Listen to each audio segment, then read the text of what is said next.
Hello and welcome to another edition of Video Games to the Max. I'm your host, Sean Garmer, here with me, as usual, Mr. Mark Morrison. Howdy. And well, we have some sad news to have to report, as it is officially now, with today being it was yesterday, but officially at midnight today, it is the end of the Xbox 360 digital store. So Yep. you can no longer purchase anything digitally on the Xbox 360, or that's not backwards compatible onto the Xbox One and Xbox Series consoles. So, with that in mind, we decided we're going to do a top 15 Xbox 360 games. Both me and Mark have a top 15 list. We'll go through that. There's also some news, like a SAG-AFTRA strike for video game voice actors this time. That's been threatened for a while, but now it's official. We got some other things going on. I talk about more about EA College Football 25. We'll get into all that right after this.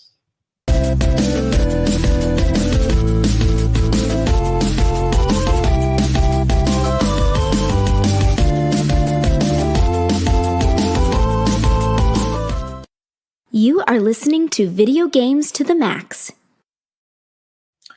All right, so, well, let's go ahead and get this thing out of the way. We're talking about the housekeeping here. So, if you subscribe to the YouTube channel, which is where you can watch us live, along with the Facebook page, W2 Network, YouTube channel, W2 Network, Twitch, W2 Network, around 5:30, 6 p.m. Eastern time, we do the show live. You can watch us there. If you subscribe to the channel, you get not only what we do here with Video Games to the Max, but if you like other things like anime and entertainment stuff, which I'm sure everybody has already seen or is going to see at some point between next week and this week and next week, Deadpool versus Wolverine.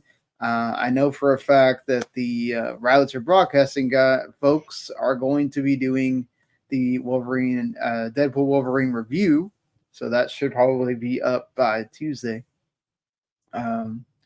So go ahead and look out for that. That will be our sort of official review.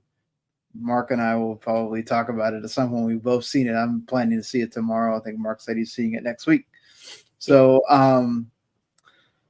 that moving that along, you can also get anime if you like your new anime. The ones that come out like each season, not necessarily the ones that, the old ones. But if you regularly watch the anime, they kind of keep up with it. They do too, and they review a lot of it. So if you like anime as much as they do, go check out Otaku Cafe, whether it's on video or you can, listen to everything on podcasts. All three of the shows are on podcasts as well. So go check them out, however it is that you prefer to watch or listen to your podcast. So moving that along to talking about video games here, even though both of us have not really been playing anything necessarily brand new, I'm probably going to write the review. I pretty much finished everything, at least one season of both the Road to Glory and Dynasty and EA College Football 25, so I'm going to be working on that review tomorrow and Wednesday. I got to play it 5 more times from like the secret ending. No, I actually got the cool ending the first time in Dynasty, so I don't need to see that again. But honestly, listen to this. I said a lot of the main stuff last week, so if you really want to hear or watch my breakdown of the game, go watch or listen to last week's episode. I'm not going to reiterate that stuff. I'm just going to bring up that now that I've finished both the modes, it really shows how bare bones both of them are. Dynasty and Road to Glory, that is. Look, it's cool. Look, if you love recruiting, they did a really good job with that. The thing is, it's looking at a bunch of menus, right? Thank God the gameplay is great in College Football 25, which, of course, you can just simulate those games and then you just go right back to the menus, but there's not a lot to that. You're just doing a lot of the same stuff over and over. You might lose players. Like the only time I simulated a game, and it was by accident. I actually lost 2 of my recruits because they happened to the one game that I lost against a divisional opponent. I had 2 recruits scheduled for that week. I lost, and of course they signed with other teams, right? So you do suffer a bit more if you're playing on like a higher difficulty where you may lose, or you're simulating because especially right now they haven't technically patched it yet, but they have a problem with simulating. You get a lot of lower ranked teams are beating higher teams really easily, and it's a problem, I guess, whatever for people. So, but yeah, look, Road to Glory is cool for what it is. Like it offers you like really simple resource management, and once you do get to earn that spot as a starter, it kind of feels a bit more like there's gratification to it because you earn that spot. Like I just started the season 2 where I'm now a starter because the senior that was ahead of me graduated, and I was already starting to build up that rapport towards the end of that season. So my character was playing more, and you could kind of sense that. Like, so if you do well in school, GPA is doing well, and you got the coach's trust, you're going to do well, whatever. But it doesn't have a lot of like leeway. Like you already know what you're supposed to do to make sure you gain that trust. Now, if you start as a 2 or 3 star recruit to make it harder for yourself, maybe you got to sit there and sim more games because you're sitting around. But you know, it is what it is. Look, I think overall, I'm gonna stick with my 8 that I gave it last week because I think the gameplay like outweighs everything. But honestly, if you're a huge college football fan, and I think that helps a lot because my care about college football kind of ended as soon as there was no longer a video game for it that kind of helped me keep up with the season. So I think this is going to help a lot of people that are kind of like maybe casual fans that like to play the video games. So they might keep up with the college football itself more. If you have a lot of friends to play with, or you play a lot of the online stuff, go get the game whenever. If you're doing it for the single player stuff, I don't know. I might advise you to wait till it's maybe on a sale, which it inevitably will be on a sale. EA puts their games on sale pretty quick. I would wait because look, the 2 modes are not something that are going to carry you through unless you're somebody that just likes to play with different teams. But if you're playing with your team, whether it's team builder or the regular teams that are in the game, I think you're kind of going to get bored of the game really quick, to be honest. So, yeah. Mark, anything? I'm nearing the end. I shouldn't have got my Tensei 5. I'm stuck in the last 2 boss fights, which are like ticking me off. Yeah. Still slowly plowing through Elden Ring. The cool thing today I got was this. Oh, I cannot see the name of the. It's called Vi, V-A-Y. Okay. It's an old Sega CD RPG. I think this might actually be the first RPG I've played, or at least like the first like serious one. Yeah. So that's cool.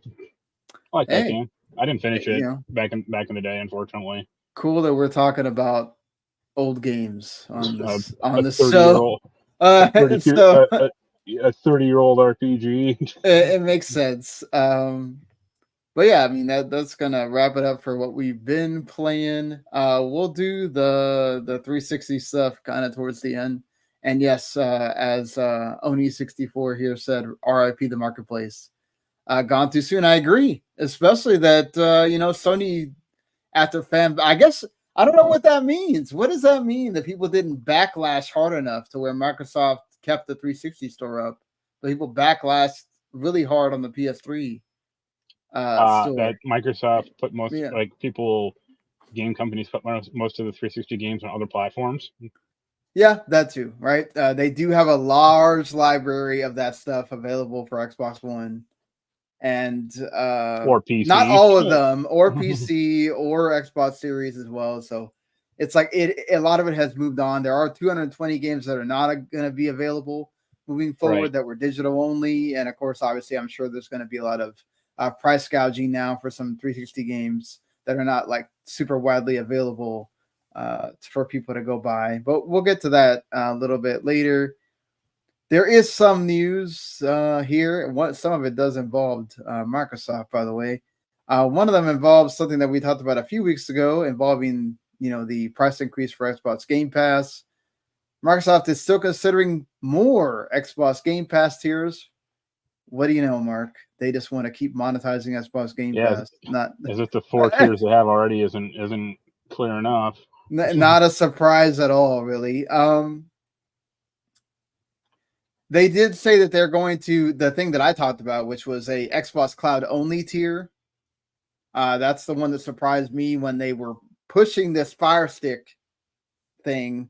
I get that they probably want to see if this helps people actually want to go buy the Fire Stick and subscribe to Game Pass first before they do it. But they supposedly it's going to be very cheap. So there's rumors going around about like $5, maybe even like $8. I imagine it's not going to get up to the 10 that the Right. Game Pass core. And then the other caveat, which I've been saying for a long time, which is it'd be really nice if I wouldn't have to log into my Xbox and remote play with it to be able to play the games that I already own through the cloud.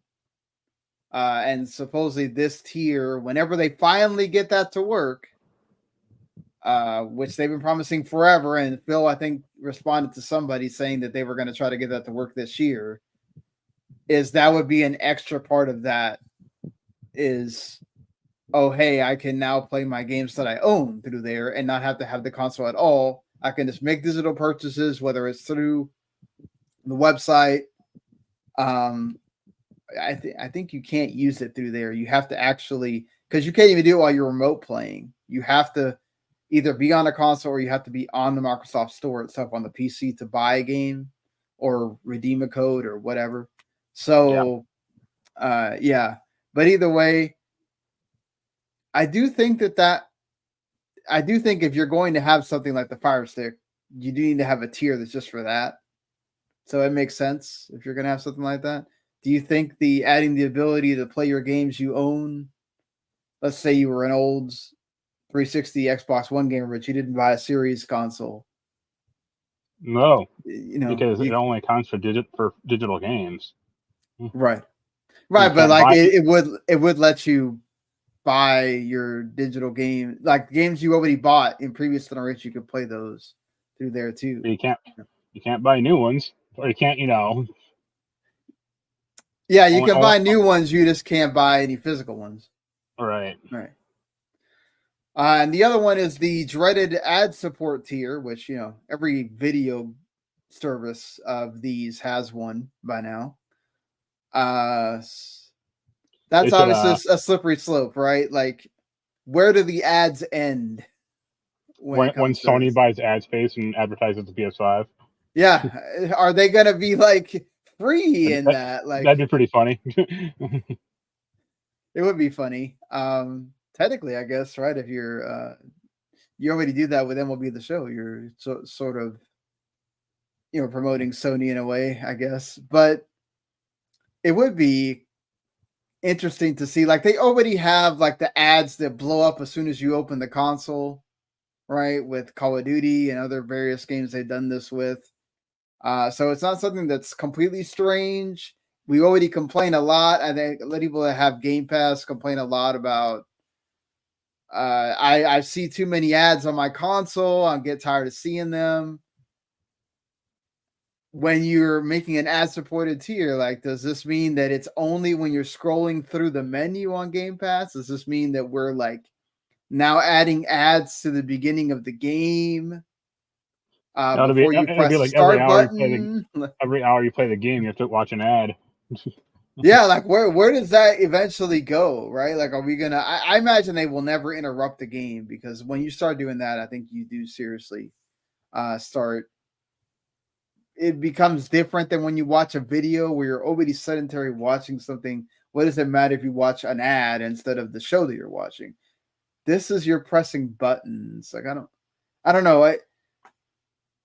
I guess, does it matter if it's like one of those like pop-up ads so you can press X really quick or press A and you get rid of it instead of like, a video ad or something? Like, I'd be interested to see like where people do they have a line that if you cross it, it will make them unsubscribe or whatever with this?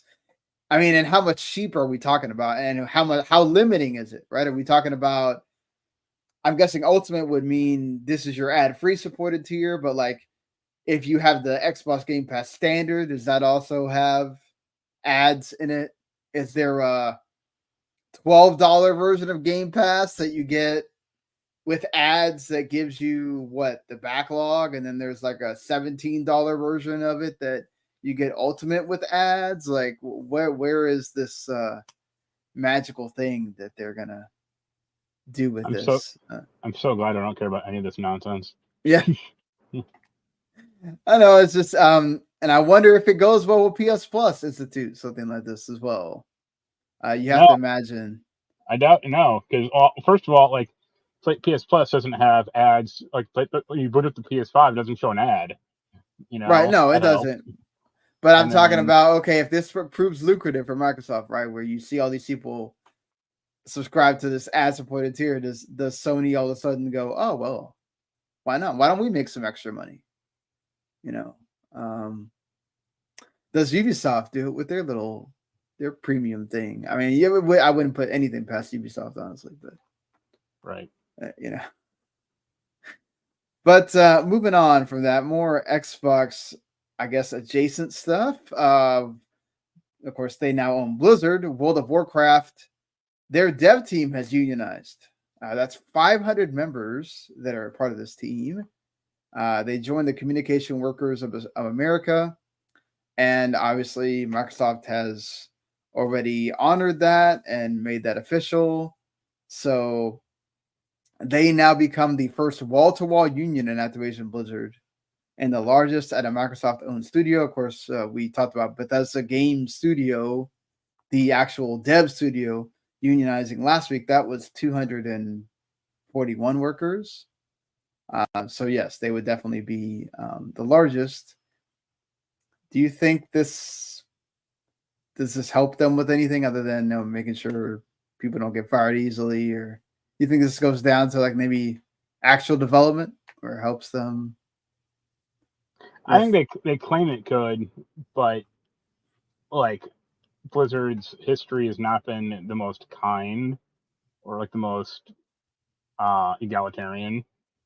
So right. this might be this might end in not great behavior from certain higher ups. Yeah. I wonder if it's just like a matter of time before basically almost every studio that's within either Bethesda or Activision does this. Like, you keep seeing this happen, and especially with the video game voice actor strike that's going on. Obviously, that one's a little bit different because that one has more to do with just they have an issue with the AI. Right. But unions they have their whole purpose. It seems to be a big thing for the dev teams right now to be doing that. So, hey, good for them. If this brings them positive fruit for all this, I like to see that, especially with all of the chaos and layoffs and everything that's happening between the last couple of years, especially. Yeah, it would be good if you can have some kind of something that would stop that from happening. Microsoft has laid off a lot of people itself. So if this brings pause to Microsoft saying, let's do more layoffs, hey, that's a win already, Yeah, then they'll start laying people off from the office side or the teams or whatever they can squeeze out. Yeah, exactly. It's like, oh, well, we're going to have to just remove other people instead. Stalker 2 has been delayed again. And in fact, GSC Game World made a video kind of basically playing with that. That they're like, really? Again? Yes. Again. Yeah, it's only been a decade and a half since it got announced. So so now instead of September 5th, they're going to release November 20th. Let's see if they can hit this date. Obviously, they've been impacted by more things than just game dev. They're from Ukraine. They had to relocate to Czech Republic due to the war going on in their country. So that's been a big peril for them, having to be displaced from your families or having to move those families with you to Czech Republic. I'm sure none of that was easy to do, and that weighs heavy on them. And they want to take the additional months to get rid of bugs and other things before they just release that game. And of course, it's important sort of for Microsoft because they have that 3-month window where it's exclusively for them and on Game Pass, and then it'll be on PlayStation as well. So, but yeah, I mean, they keep promoting it. They keep showing it on all of these, events that they have, Microsoft that being, and it gets delayed again. I mean, is this kind of a big deal or not? Or no, because practically no one cares about Stalker 2. Yeah, I do think it's one of those games like it has an audience, right? They release those older games for people to buy. It's a cool thing for Game Pass, right? But I don't think it's going to be one of these games that's going to sell, crazy numbers or anything like that. Yeah. I mean, Stalker is never like a huge franchise. Even like Metro is a bigger franchise, technically. Yeah, that's true. Mm-hmm. Speaking of things that are not selling great numbers, Concord is not doing well, at least in the 2 betas that they've had. And that's with free game codes being given out to people that actually pre-order the game. Then they did an open beta, and it still didn't do great numbers. But they have come out and said they will not have a battle pass. It's still going to cost $40, so they're not going free to play, as some folks were discussing. I saw a lot of talk about that, like maybe Concord just needs to go free to play and kind of gain goodwill that way, get people playing, and I don't know, make it all back through microtransactions. But Sony is sticking to it's going to cost $40 thing. It's going to have cosmetics. It's going to have a lot of cosmetics. They mentioned there's no battle pass. There's going to be the 16 free gunners that start. They're going to add more of that stuff, more skins, more maps. They're going to start out with 12. There's 6 game modes. There's not a lot. I mean, I did see that the Marvel Rivals had its thing, and that didn't do so well. I think people are kind of done with arena shooters. That's the problem. Right. Do you think it's that, or it's just that both of those games just aren't that good? Or that doesn't help either. But I mean, look at EA. I think they kind of said, well, they didn't outright say it, but they're like, Apex Legends is kind of plateaued as far as like user base. Like we can't get any which is why they had that where they tried to do the thing where they season pass and then it pissed off everyone, and then they're we're bad. Like exactly. They split not only did they split the season pass, they made it to where you can't get the season pass through playing anymore. You have to buy it. Yeah. And then they went back on that because people got upset, and of course they can't upset the player base too much because they need that player base in order to keep that game going. So it could be a mixture of a lot of things, right? Firewalk. I mean, I think a problem is like gamers don't want to have the game feel like a chore, and when you got 5 free-to-play games, or even not free-to-play. I mean, Suicide Squad was a full-price game, or some, Skull and Bones or whatever. Yeah. And it's like, I got to log in every day, click my, bonus, and then do my 3 missions or whatever to do the daily missions counter, and then, stop playing. It's like, that feels like a second job at a certain point. Well, plus, I mean, the old faithfuls are not going away either, that we keep talking about, Yeah, or even like a 5th job, because, you have your actual job, and then it's like, oh, okay, I got to play, around Overwatch 2 and get the, do a Battle Pass mission, and then, oh, here's Apex, or here's Valorant, or here's, Call of Duty, and those are the big 3 or 4, and then, there's dozens of other smaller crap. I mean, I logged into Lost Ark a few days ago and almost immediately shut it off because I'm just like overwhelmed with everything going on. Right. And it's like, oh, you got like 9 daily missions to do. I'm like, no, I don't. I'm good. Yeah, at Or, some point you have to imagine that, like, even Destiny 2, which yeah, is, doing well now with Final Shape, people seem to really be enjoying it. right. Um, I'm sure those numbers are going to eventually go back down again. World of Warcraft goes through this all the time. They're going to do great numbers at the beginning when they release the new Yeah, content. for Yeah, the first month or two, and then no, that'll be it. right. And it's like at some point, people only, again, I keep bringing this up because it's true. People only have so many hours in the day. Yeah, And when you have all the games you already play are either free or they do something, they make it really easy for you to keep playing the game. And then you have a new one come out that looks very, I've already done this, been here, done that kind of thing. And you tell me it's $40. Like, I have no incentive to go buy that. right. And if you're Sony, I don't know.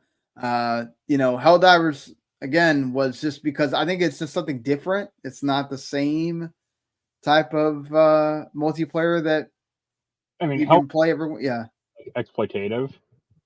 I mean, that helps. yeah. Like, But it's also, it just feels like it's a fun game. Like it's, you watch it and it's fun. Like just yeah, having stuff.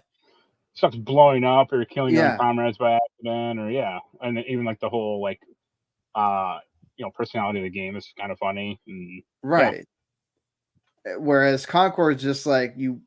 I'm like, okay, this looks interesting, but it's like, yo, I you played know, this a few years ago and it's called Guardians of the Galaxy. yeah, I watched this just like last year with the movie. Like, I mean, people can smell that stuff a mile away, and it just doesn't help it at all, unfortunately, for Concord. So, Yeah, and what sucks for Sony is you bought this studio, right. right?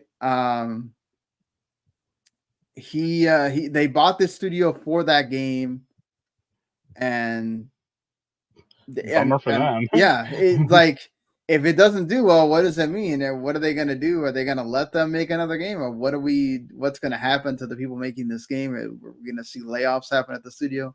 I really hope not, but the way things are, they're not. Nobody's afraid to do a quick 180 on stuff right now when you're Right. trying to cover for losses. Nice to meet you as well. Media Trap on 562. Nice to meet you. Thank you for watching.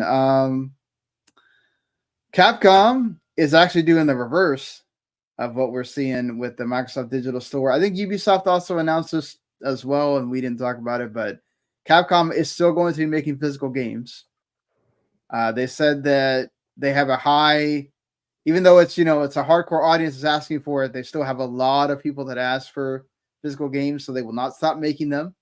And in fact, they're doing so well. I mean, I think this quarter they didn't do that well or whatever because they didn't have like a lot Yeah, of high quality releases, yeah, they didn't have anything right? big, so But they did say that they're doing well enough that they were exploring on how to make more Mega Man games how to make Mega Man games regularly again now since they've had so long without making them. And then of course that spiritual successor with the Keiji Inafune's Mighty Number 9 didn't do too well either. yeah, but So Mega Man 10 did. I yeah, Mega mean, Man 10 did, and that's the point. It's like now they're looking at it and they go, okay, these collections that we're coming out with are doing well. They're selling well, right? And the Mega Man 10 did, Mega Man 11. Do you think that they will start making more Mega Man games, or? I imagine if they do, it'll be pretty small scale. On the level, maybe a little higher than Mega Man 10, but not.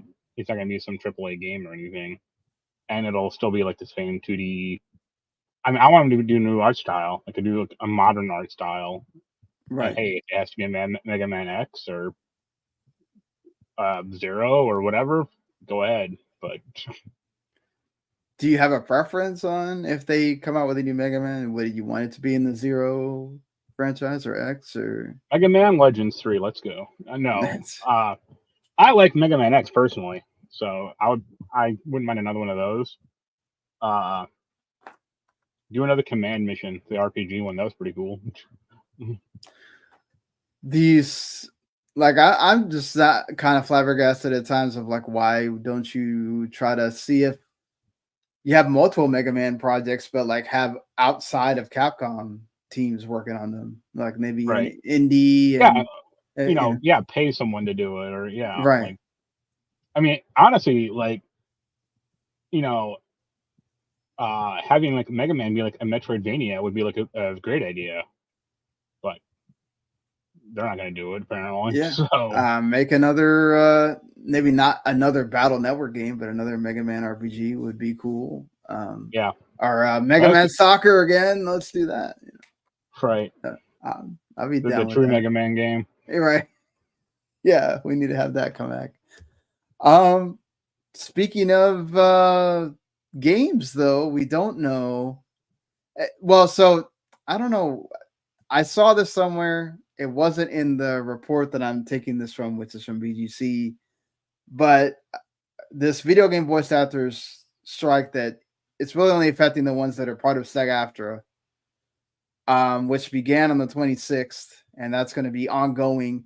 They've already come to like a conclusion on, I think it's 23 of the 24 issues. The biggest issue is obviously AI, right? And the biggest issue a lot of people have right now, and we saw with Scarlett Johansson have her issue with AI, and several other both deceased and still alive voice actors have issues with people stealing their voice and using it in an AI program. Yeah.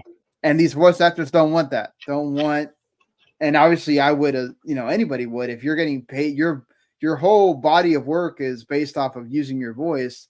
I don't think anybody would want their voice to be able to be used for AI without their consent and without getting paid for that. And so, this whole strike, which, they've been in negotiations for a couple of years now, basically affects pretty much everybody, Activision, all the non-Japanese companies. So like Activision, Blindlight, Disney, EA, Insomniac, Epic Games, Take-Two, WB, and so on. Right. Any game that is not currently in development. So this is the thing that people got upset about. Oh my God, this means Grand Theft Auto 6 is going to get delayed even further. A lot. No game that is currently in development is being affected. It is games that are going to start development, or I don't know what they consider actually at the development. Like, does that have to have a certain amount of time, like maybe a year or so in development for them to not be affected, whatever. But either way, it does affect gaming to where certain games that are starting development late or don't have long enough tail in development could be affected, where they get halted if they use any kind of voice acting. Of course, President Fran Drescher, yes, the nanny Fran Drescher, which I'm sure the people listening or watching this, it gets to a certain part of time where you probably have no idea what the nanny even is. But even then, she's saying that they're not going to consent to a contract that allows companies to abuse AIs to the detriment of our members. When these companies get serious about offering an agreement our members can live with and work with, we will be here to really negotiate. So right now, stuff's not happening. Obviously, the studios kind of talked about, they'd already agreed on pretty much everything except for this. I'm sorry, it's 24 out of 25 proposals. Whatever. We'll see how long this is actually halted for, but I'm totally supportive of the voice actors striking for this because, we could talk about like AI and game development. There's certain parts of it that I think is helpful, and I think even devs will tell you that. But when it comes to the voice acting, there's none of that helps.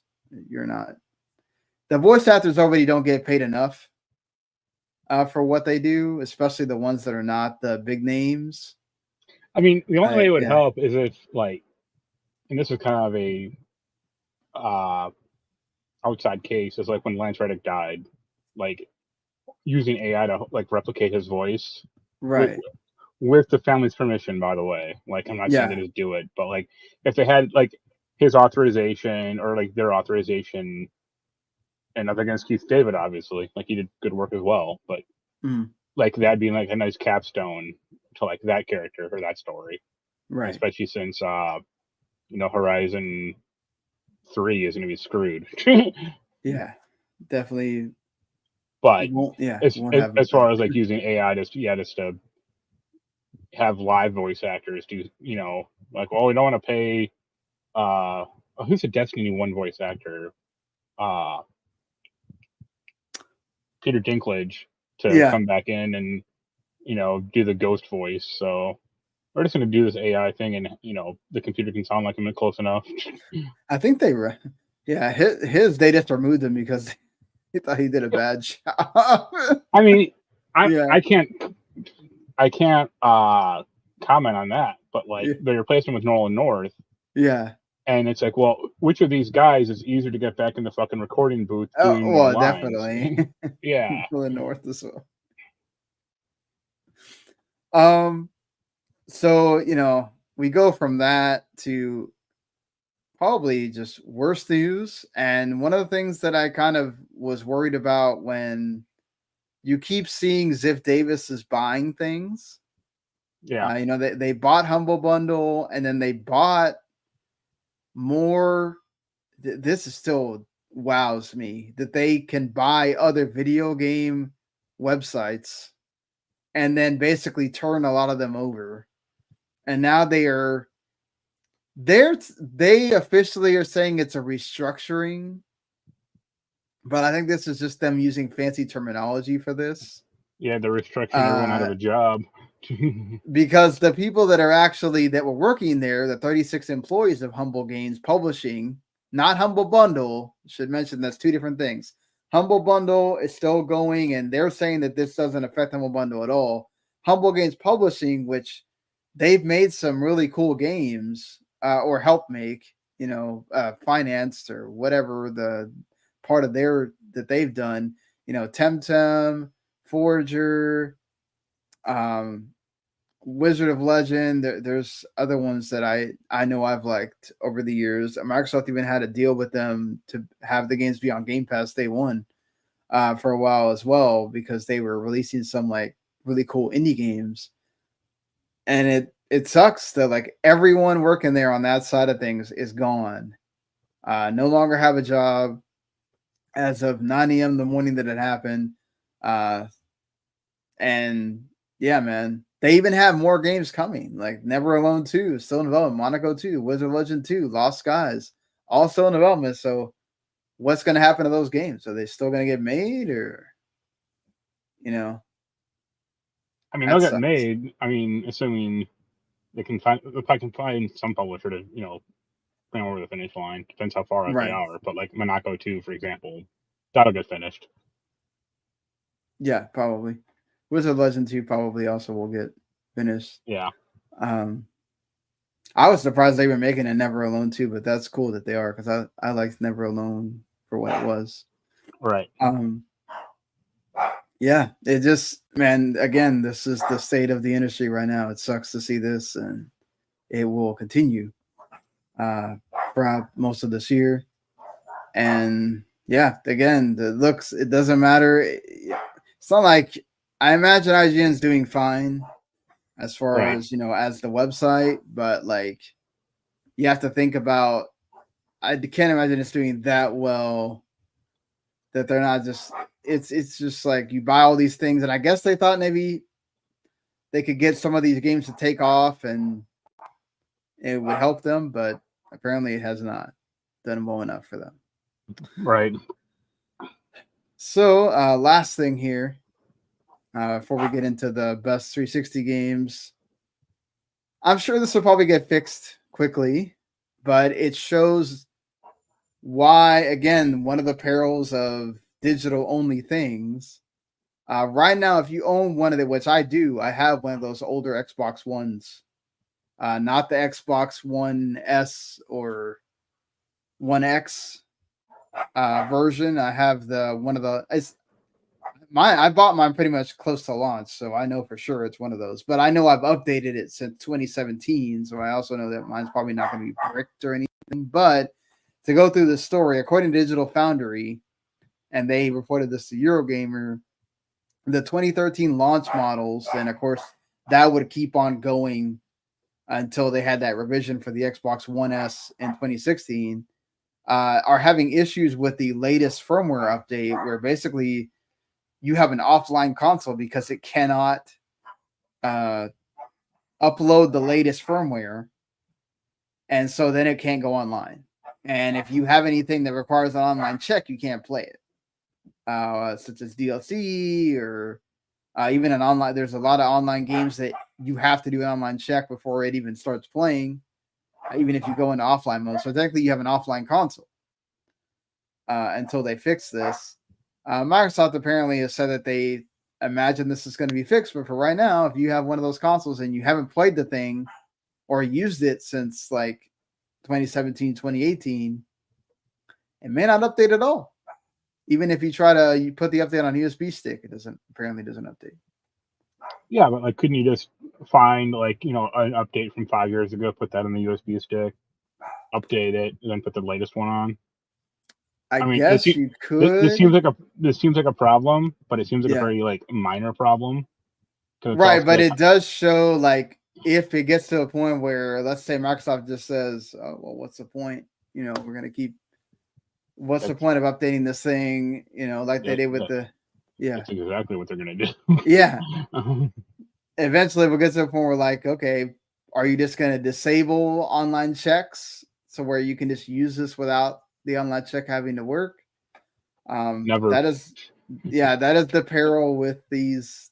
What they'll do Microsoft. is they'll wait for like the actual community to figure it out and be like, oh, you need to download this one update, from June 2018. Update, use that update, and then you can from that update, you can update to the latest firmware, and then Microsoft will just copy that and log it as their own official documentation. Yeah. Especially as we get further along, right? As we get like the 360 is right now, where it's two generations past.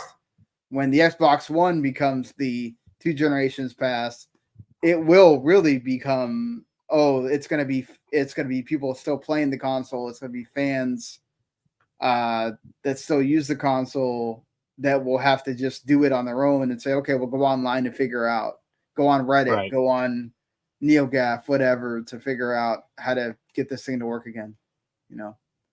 So it's something to consider again when you talk about, as we get more and more online, and especially with Microsoft, because Sony does it, but they don't do it as hardcore as Microsoft seems to do. It's going to be probably going to be an issue. Right. So, and that's it for news, really.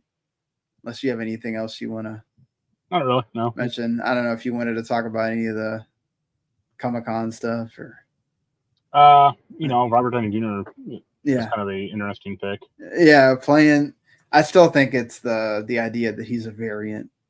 Yeah, or whatever. I don't think he's going to actually be Doom.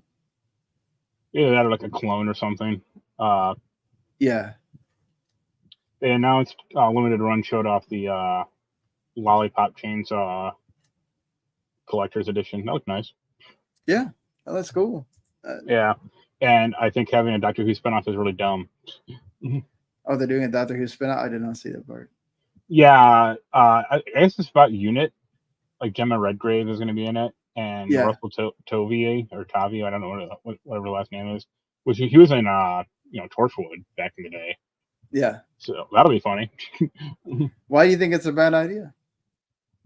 Because most of those spinoffs are bad ideas, or like are barely connected with the show and aren't that popular. Like the only reason like Sarah Jane lasted was because of Sarah Jane, and then sadly when she passed, obviously when she passed, that thing was over. Like, right. Is it going to have Russell T Davies writing, or who's going to? Yeah, I think they said that. Okay. So yeah. I mean, it doesn't guarantee anything, but right. Still. All right, so moving on to our top 15 best Xbox 360 games. Now, let me put the caveat that this is games that we played, whether it's during that time or in the future. It's not us trying to do an ultimate. These are the best 15 games both of us think are the best. It's games that we enjoyed particularly. So there might be some that you actually would be on a overall best whatever list, and there's probably going to be some that, if you really think about it, they're probably not going to be anywhere near that. But Right. just want to put that caveat out there. You can make your own list in the comments, and compare and contrast or whatever. But 360 was Xbox's best era. For a majority of that time, they were leading until Sony with the PS3 beat them at the end.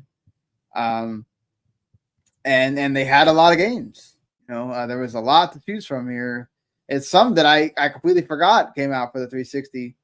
To be honest, with how long ago this was, but having it, like, it took me a while to come up with like the 15 games that I really, really, really liked. There was a lot of them that it's like, and then I had to think about, this is also a time in my life where I wasn't like playing every year like I am now. So there was a lot of gaps, right?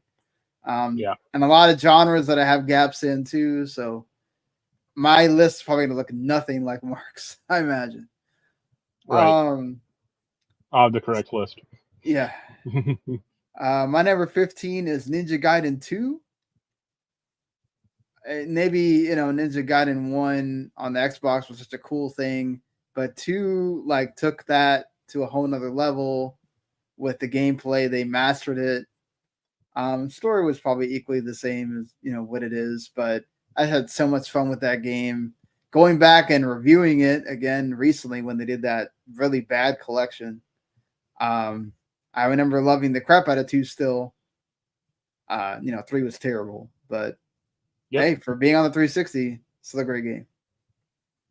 My number 15 is another ninja game, but it's Mark of the Ninja. That's like later down my list. Yeah. Why'd you like Mark of the Ninja? It's a cool idea. The mechanics were really good. Looked nice. It played well, which is good since the other games didn't play that well. Yeah. And yeah, I like all the like side objectives, or the way you could approach levels. Like you could do it stealthily, or just ice everyone. It's my number 8. It's a game I really loved a lot.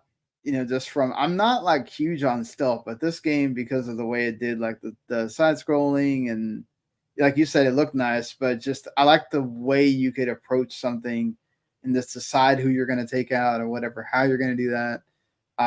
Offered like a lot of variety. And it was one of those like kind of indies that this is the time where like indies kind of rose up, with Xbox Live Arcade and everything, and this is one of those that I remember enjoying a lot. Right. What was your number 14? My number 14, I mean, it appeared on a previous system, kind of, but Might and Magic Clash of Heroes. Oh, yeah. I think it was on the Love DS. Yeah, but DS, I didn't play it on exactly. there. And the 360 version looked really, like, they up-res the art really nicely. I think they redrew some of it. And it was really fun. Like a good match 3 type of puzzle game. Strategy game, really. It's good. Yeah, they're coming out with that new one or remake or whatever it is. I think the remake already came out, but it wasn't as good because they screwed up some of the like unit strength, or like the way the units work. Yes, they changed. They did some balance changes that people really didn't like. I love that game still. I'll still pop it in and play it. I never deleted off my console. My number 14 is Alan Wake. Yes, it has a remaster, so technically you could just play that. But for back in the day when this game came out, you didn't have a lot of games that did like narrative the way it does, and having that like Twin Peaks vibe. And yeah, the gameplay is not always amazing. Sometimes you just want to like storm through all the freaking shadows or whatever. But just I love the way it did everything. Playing through that game, getting through the next part of the story is really good. The characters in that game are well done. Like I said, gameplay isn't always amazing, but See, I yeah, actually like the gameplay quite a bit, and I like the story. But my problem with, I mean, I like Alan Wake quite a bit. But yeah, my problem with it kind of is like what they showed or what they kind of promised wasn't there. yeah. They try to correct it a little bit with Nightmare. Yeah. Well, I mean, when Alan Wake, when they first announced it, like, oh, it's an open world game, and you know, you can explore the town, and it's like, Mhm. no, you can't. Like, Yeah, no. I mean, There's not a lot the of, thing got pulled back from when it was initially shown and everything, but kind of a shame. I think I don't know if Alan Wake 2 actually fixed that or not. I don't think it did. Like, I mean, it's not like an open world game, but no. I mean, it's even more. You can explore more, right? You yeah, have a lot of exploration in Alan Wake 2. That's the whole point. Is they want you to explore so you can get kind of the creepy vibes and whatever. But Alan Wake never feels. Whereas Alan Wake 2, they really capitalize on that of like actually kind of being scary. Alan Wake 1 doesn't ever feel scary. It just it's more tense because it's like, yeah. well, I gotta get to this next fucking light, and because I got no health packs, and I only got like one flare gun round, and because all my other ammo's gone, so Yeah. hopefully That this works. that too. Um yeah, and number 13 for me, Brutal Legend. Love the crap out of this game. Reviewed this game, even though I'm sure it's not on phone anymore because they update their website every year and remove things, which sucks. But That's what the Wayback Machine is good for. yeah, so having that voice cast of all the like metal rockers and then Jack Black, obviously he had other starring roles later. But like him, like this whole game felt like it was like out of Jack Black's like imagination, and they had Jack Black, Tim Schafer basically had Jack Black picked out. He decided to do the role. Then he got all these other like the soundtrack to this game is amazing. I just wish they would have kept with the Zelda thing That instead of that adding in the strategy stuff. yeah, that's why like I But wouldn't make my list. It's like, okay, yeah, the first half but hour is I still great, love the crap out of the game, even right? though it had the strategy stuff in Yeah, it. For the other like yeah, like things. this is a great idea, but and the first hour is cool, but then yeah, you pull back out, and it's like, okay, now you're playing Sacrifice on console. You're like, no, I'm not. It's like, why? Yeah. What's your number 13? Crackdown 1. Yep. The good Crackdown. I like that game. It's not the most balanced game. Like, you never should drive in that game at all. But I actually like that it was just like very open. Like you didn't have like a bunch of missions to do. It's just yeah, go find and kill these 15 gang members or 12 or whatever the hell number it was. And yeah, it was just fun to explore the city. And they've tried to expand on the formula with Crackdown 2 and 3, and it's failed spectacularly. Like, Yeah, I mean, just having a game where you could just destroy stuff, yeah, right, was fun. Like it's like you could do that a bit more in you could do that in some games or whatever, but like the formula they used for this and even was like like it wasn't like a debug mode, but they had that keys to the city like cheat mode thing that was really cool because you could just spawn in a bunch of like barrels to yeah. explode and stuff like that. Yep, exactly. What's your number? Are we at 12? Yeah, 12. Yeah. The only Halo game on my list is actually Halo Reach. I debated, but I went with the whole I'm only going to do one game per franchise thing. Yeah. I debated between Halo Reach and 3. I mean, three is yeah. the bigger game, Right. but I liked Reach more. Like, I actually liked the whole team dynamic. And I actually kind of liked the main character. Yeah, the story yeah. in Reach is freaking right. awesome. And I thought it was just really goofy. How you could, I'm a Master Chief running around with his skull on fire in these stupid missions, and it even shows up in the cutscenes. Like, this is dumb but great. Yeah, it still makes me sad that they ruined that in the Halo TV show too. But Yeah. Halo Reach, a freaking great game. Go play that in the Master Chief Collection. Yeah. If you can. Another great game. The only Fallout that I really have, I played any kind of extensively. Fallout New Vegas. It's the more RPG of the Fallout games. Love the way you go through the story in that game. Obviously, it has all the Fallout mechanics plus the more things of it. I love the just the story they go through. I'm excited to see how much they're going to do in the TV show with it, at least in the setting. And yeah, man. I don't know. I know everybody has their favorite Fallout game or whatever, but for me, it's the one I like the I mean, most. I'd say 3 because I remember like New Vegas had a lot of problems on the 360, but yeah, those games are good. My number 11 is Left 4 Dead 2. It was a heck of a lot of fun with friends. I remember playing that game like constantly with a friend, and just it doesn't matter if like you're like redoing some of the same levels and stuff. Just it's so much fun that you forget about that. And then like there's just so many games that have tried so hard to like kind of try to reimagine that, Yeah. and they have not been able to. Like Back for Blood recently. It just shows you like how good It wasn't. Yeah, Back 4 Blood wasn't awful, but it just didn't no, hit like Left 4 Dead. it didn't hit. And it's like it still amazes me to like again how many aversions they have to like the number 3 on everything. Because this is another series that it's like, dude, if y'all would have capitalized on a Left 4 Dead 3, how amazing would it have been if you got to actually make that, so sadly it didn't, but it's still a great game. Yep. What's your number 11? The Darkness 1. Darkness 1. Oh wow, okay.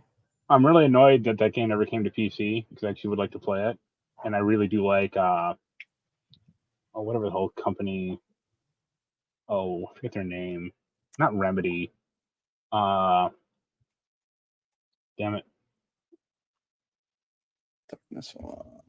You mean the dev? Yeah. Starbreeze. Starbreeze. Yeah. It's funny they both came at the same time. I really like how most of their games play, at least their older ones before they lost their minds. Yeah. And I like I like the Darkness too, but it was much more of like a comic book game. Yes. The first one was a lot more like realistic, even like supernaturally realistic. And yeah, I really wish like that and like Saints Row 1 never came to, forget about other consoles, never even came to PC. And I said, yo, those are kind of popular franchises. Like, even if you do a half-ass port, you could still, you might be able to still make some money. Yeah, for sure. What's your number 10? What was your number 11? Left 4 Dead 2. Okay, sorry. My number 10 is Fable 3. Okay, yeah. All right. I should be the only person who actually likes Fable 3. I played Fable 2 only a little. I didn't like it at all. I got to like the jail part, and I was like, this is dumb and bad. I thought Fable 3 was like, and it cut out a lot of the stupid social crap that Fable 1 also had, like the farting on people and that dumb shit that just annoyed me. So, and Fable 3 was like stupid easy, especially with like the spell crafting or like, mixing fire and tornado kills every enemy in the game. Yeah. So that's cool. I mean, Fable 3 had problem with the stupid map. The diorama map was not great, but it's fine. Most of the game was fine. And I have little faith they're going to pull out Fable again. Wow. I like everything I've seen so far, the new Fable. We'll see when we actually like get to the actual You just like Richard Ayoade. gameplay. Yeah. But what's your 10? My 10 is Assassin's Creed 4 Black Flag. Okay. Yeah, I don't have that reverence for you that you do for Assassin's Creed. So I'm sure you probably would have picked 2 or something, but well, 2 is like the one I started with, kind of, but I would have probably picked Brotherhood, maybe. Yeah. But 4 is good. Like I have no complaints about 4. I mean, yeah, 4 is amazing. They keep mentioning, but they could not. How many people have tried to make a version of the ship combat from Black Flag and they still can't? Right. Even Ubisoft can't do it themselves. Yeah. But I really enjoyed like doing that, going through different lands, having the ship, going in there, doing your thing. Like, Kenway's a fun character. Exactly. That helped, and like the story drives it forward. Like even if you didn't have the ship combat stuff, like, well, this is still a good playing game. Yeah, to the fact that this is the one that they're remastering, it looks like, and they made that sequel Rogue. So yeah, that was also quite good. Much better than than Unity, which came out on the big boy consoles and failed spectacularly. It's not great. Yeah. My number 9 is Lost Odyssey, which we've talked about a few times on here. That's my number 4. Right? Oh, really? I see. Yeah. There you go. Fantastic RPG that people need to go play. It's amazing that game was 4 discs if you had it physically. Right. And I do. Yeah. Yeah. It's amazing soundtrack. Just there's so many amazing things that like really just go play that game. You will look at, I think, RPGs in a different way if you like one more than the other or whatever. I think whether you like just Western or Japanese RPG, I think it's one that you can play and enjoy. It's funny because that's like another game I never actually finished. I got pretty deep in like disc 3, I think, and then I got busy with something else, or whatever, and then I never went back to it. Yeah. But that's also like a long game. Like it's not short. Oh yeah, it's definitely hugely long. Yeah. What's your number 9? My number 9 is another RPG, but Eternal Sonata. Oh, Eternal Sonata! Oh my god, I love that game. Yeah.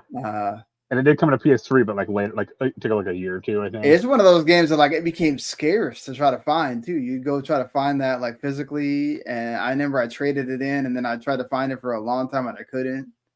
Really? Yeah. Fantastic. It was also like not available digitally. Also, like that was the thing. Like you had to go to a store and buy it. Yeah. So they always kind of kept the price like kind of high.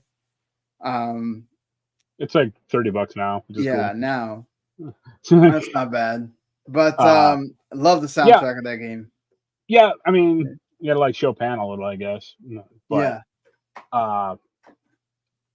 yeah, I like the combat quite a bit, like the whole light dark system.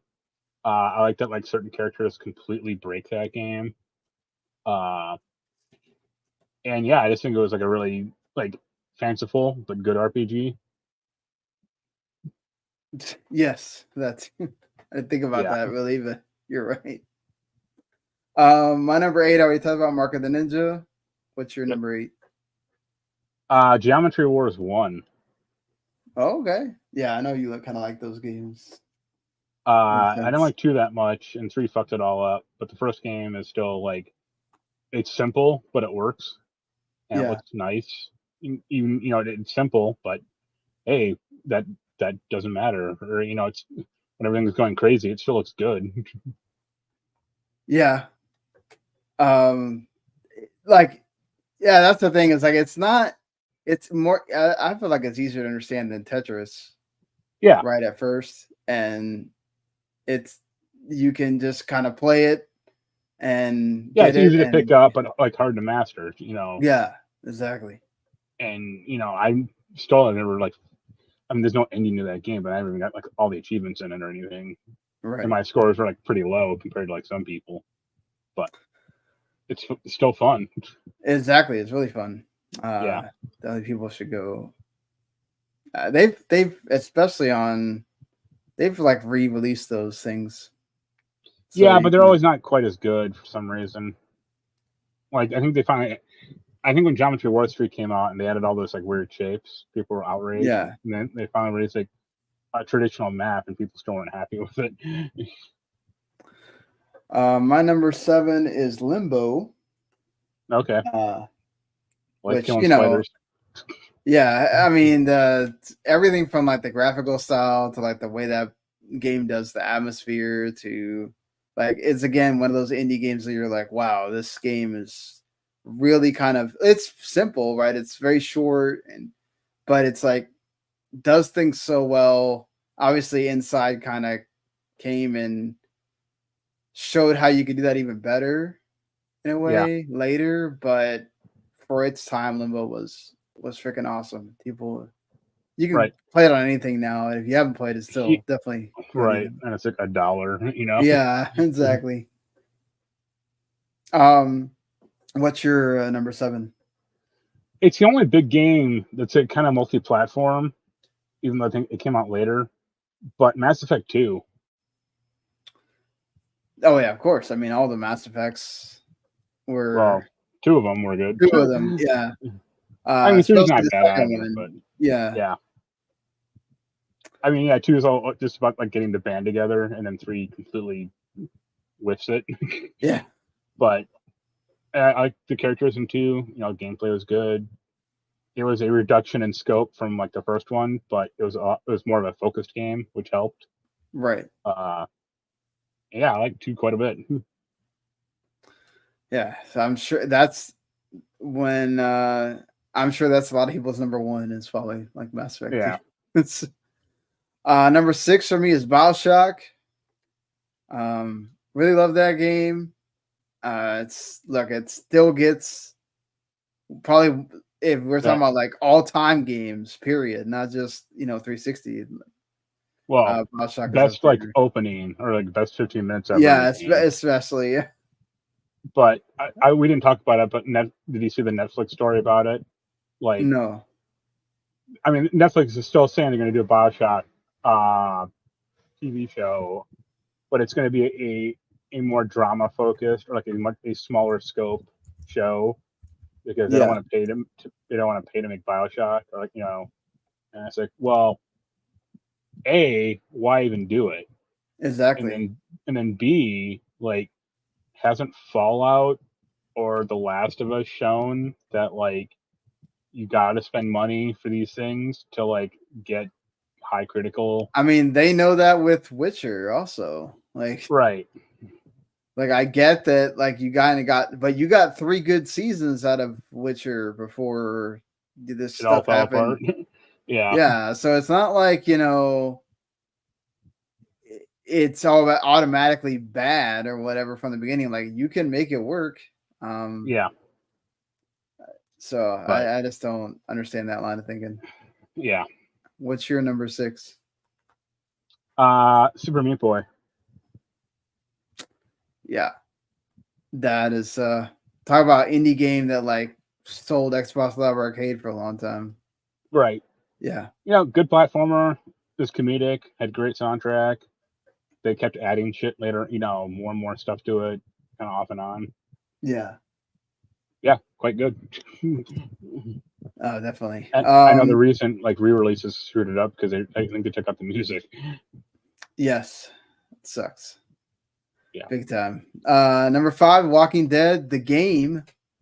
Look, you can say what you want about what happened to Telltale after and all that stuff, but the first Walking Dead game, still the story is freaking heart-wrenching. Look, you don't really do much in the game as far as like what you're really doing. It's walking place to place, making really the point and click and stuff, but the story decisions and like what happens to the people in that game, and that's obviously the ending, is still freaking heart-wrenching when I go back and think about it.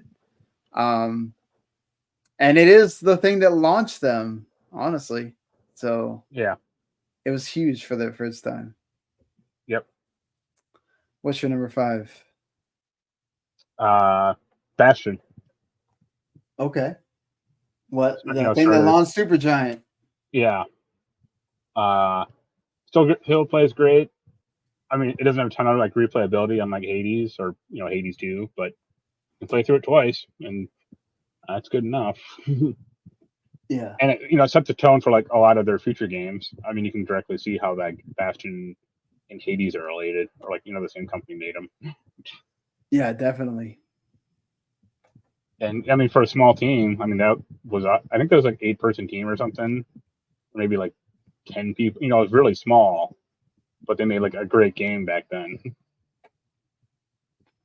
Yeah, no, I mean, it's a game that I remember playing and just thinking like, damn, they made this world and like how I can go and explore and find things and like how they Yeah, made that story work. It was like really cool. It's like, and the narrator help. Having like a yeah, narrator actually having the responding to you. narrator Yeah, was cool too. My number 4 is Batman Arkham Asylum. I like Asylum a lot more than City. I think I mentioned it a bunch of times, but that's the correct opinion. yeah, it's just City gets it like really bloated. I mean, look, I know the story in City is amazing and all that stuff. And this is more of the whole keeping it to the one game per franchise thing because I could have put City on here also. But yeah, I just I love the mean, way that Asylum makes the story work. It's it's not a this huge bloated thing, and it yeah, still gives you all the Batman. it's a much more tightly focused game, but that it works to its credit. And it's the first time you're getting that awesome combat system. The first time you're really getting, that Batman that they went and made a whole franchise out of. Like, it started it, and for me, it's still the best one. Yeah. Number 4 for you. Lost Odyssey. Lost Odyssey. Okay, yeah, you said that. Number 3, Rock Band 3. Look, I think I've said a million things about Rock Band in the past. The game that when I think about 360, that is the game for me. It's what made my college years, all that stuff. Stuff with having my friend that played with me, all those introducing my dad to Rock Band and my sister, and I brought them into gaming again after like all they did was play the Wii and stuff like that. So, Rock Band, so many amazing memories. Sad that they're no longer doing DLC, but the game's still Hey going man, on with Rock still Band live in 4. Fortnite. Yeah, I guess. You can buy that What's your number controller. 3? My number 3 is a game with the 3 in it, and it's Amp 3. Amp 3, okay. Still the best launch game. Yeah. Not only the 360, but if anything. Awesome. I kid, but it was a good snowboarding game. Really creative. The story's insane, but that is great. It's still fun to play. Like they still haven't made a good snowboarding game since, which is a bummer. Or they haven't. I'll put it. They haven't made a good sports game, extreme sports game since really. I mean, so you want about Tony Hawk 1 and 2 are cool, but they're just remakes of the first two, so that doesn't quite count. But yeah, great game. I still love it, and I wish they'd kept going. So now my number 2 is Gears of War 3. And I mean, Gears is like, to me, it's one of the special franchises that obviously define that generation of Xbox. That and Halo, obviously, and Forza, but it's the series that like it was started and completed, at least the first 3 games and the Judgment, which wasn't great. But the first 3 games are fantastic in their own right. You could have easily put 1 or 2 on here as well, but 3 because it ends the story, and you got to end it all on one console, right? So just love the gameplay. The 360 is really good about that, about having franchises starting and what should have been ending on the console, and they kept going on longer and longer. No, yeah, definitely. I mean, look, they're making the Gears 6 or whatever. Hopefully that's going to be great, or like a return to form. Well, E-Day, or E-Day, sorry. Yeah, that's right. Well, you're gonna go back and play with those characters, Dom and Marcus Right. Phoenix again, just like you did with these. So, and I love that with the beast mode that they added in this game too. And then of course Yeah. they kind of defined the horde mode throughout the years with this game. So, yeah. What's your number 2? Forza Horizon 1. Oh wow, not even 2, 1. No, I liked 1 quite a bit. I didn't play 2, but Okay. I liked 1. That was good enough for me. Just a really great exploration game. And like the later games have gotten, bigger and more complicated. I think that's kind of a detriment actually. So I just like the relative simplicity of the first one. And if they just had it like in a different, land for like the next, the next games, that'd have been fine. But then they're like, oh, we gotta have all these new other race types and modes, and it's like, no, you don't. You don't. Yeah. I was happy with the first one. Well, they technically do because they definitely need to make it elongated, get people more playtime with the game, I guess. So, kind of makes. But I'm happy with like 30 hours into Forza Horizon 1, not like the 90 I would have to put into Horizon 5. They want you to play the game for 90 hours. Well, I don't want to. So we have a difference of opinion. What's your number 1? Shadow Complex. Oh, I knew that was coming. Yeah. You love this game, so. Yep, great Metroidvania. For me, it kind of revitalized the genre because it was pretty stagnant before that. And even after that, it took about a year or two for companies to like make more. But great game. It sadly left on a cliffhanger. That's like the only like really bad thing because they didn't make a 2, obviously. Yeah. But it was like a really good showing at the time, especially of like, hey, Xbox Live Arcade games can be like full games, Right. not just not. There are other games, but like they showed like Shadow Complex was like, hey, this is like almost on a AAA level. Yeah. And it's still fun to play, like even now.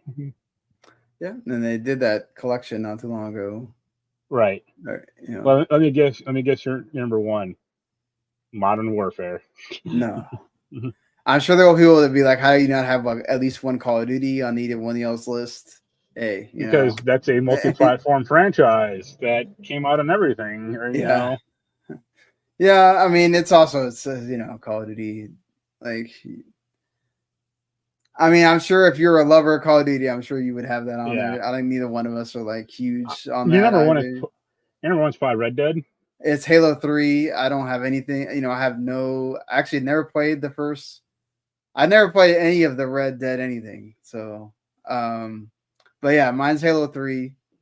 It actually ends the story in a satisfying way again, just like Gears 3. And then they kind of, after that, they screwed it up because, Bungie's no longer involved.